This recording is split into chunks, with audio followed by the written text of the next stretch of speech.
Welcome students, welcome to your online study classes.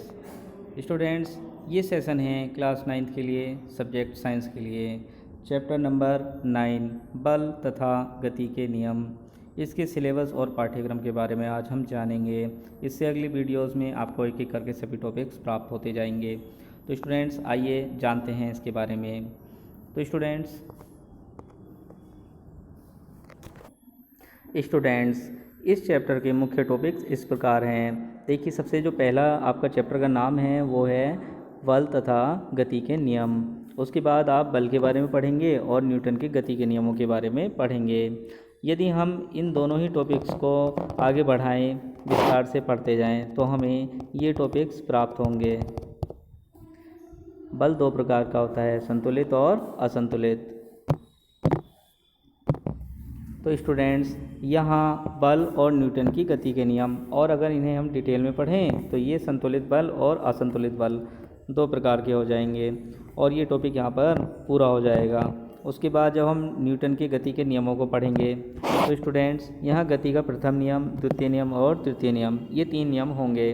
प्रथम नियम में हम जड़त्व और द्रव्यमान को रिलेट करेंगे, जबकि दूसरे नियम में हम बल का फॉर्मूला, संवेग और इसके मात्रक के बारे में जानेंगे, समझेंगे। जबकि तीसरे नियम में हम जानेंगे संवेग, संरक्षण का नियम और क्रिया प्रतिक्रिया का नियम।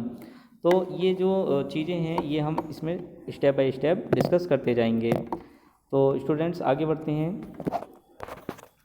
स्टूडेंट्स, ये आपकी NCERT की बुक है। आई होप कि आपने परचेस कर ली होगी या फिर आपके पास ई बुक भी होगी। तो आपके पास जो भी बुक अवेलेबल है आप उससे पढ़ना स्टार्ट कर दीजिए। तो देखिए स्टूडेंट्स, यहाँ सबसे पहले जो फर्स्ट टॉपिक है वो है, देखिए, संतुलित और असंतुलित बल।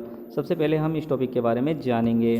उसके बाद जब हम आगे बढ़ेंगे तो हमें टॉपिक प्राप्त होगा गति के प्रथम नियम। तो गति के 3 नियमों में से पहला नियम हम यहाँ पढ़ेंगे, और साथ में स्टूडेंट्स हम ये भी जानेंगे कि गति के प्रथम नियम का दैनिक जीवन में क्या उपयोग है।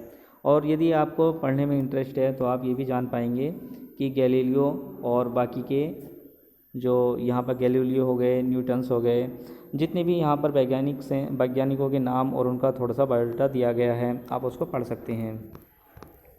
जो टॉपिक अगला हम डिस्कस करेंगे वो टॉपिक है जड़त्व तथा द्रव्यमान। उसके बाद स्टूडेंट्स आगे बढ़ते हैं और गति का नियम हमारे सामने आ जाता है, और इसे हम अगली वीडियोस में डिस्कस करते जाएंगे।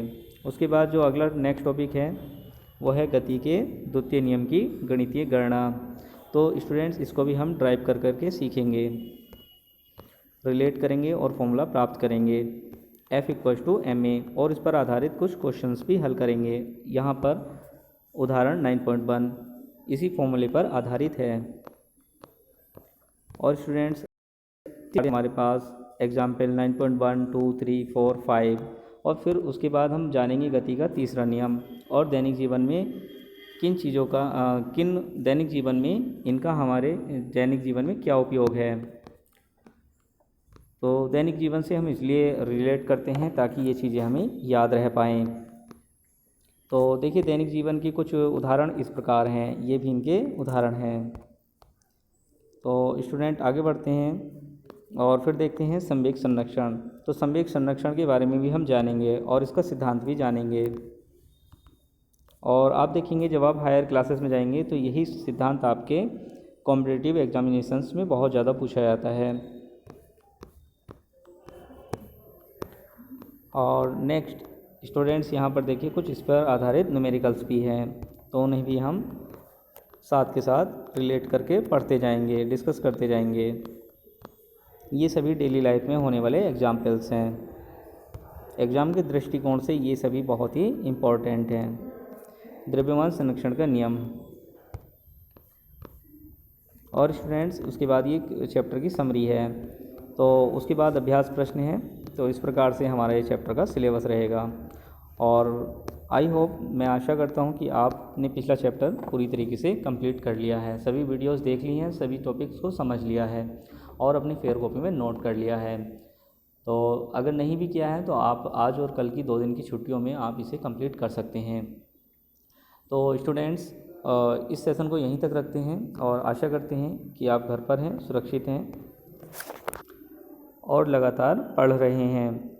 तो इसी आशा के साथ वीडियो को यहीं तक रखते हैं। जय हिंद, जय भारत।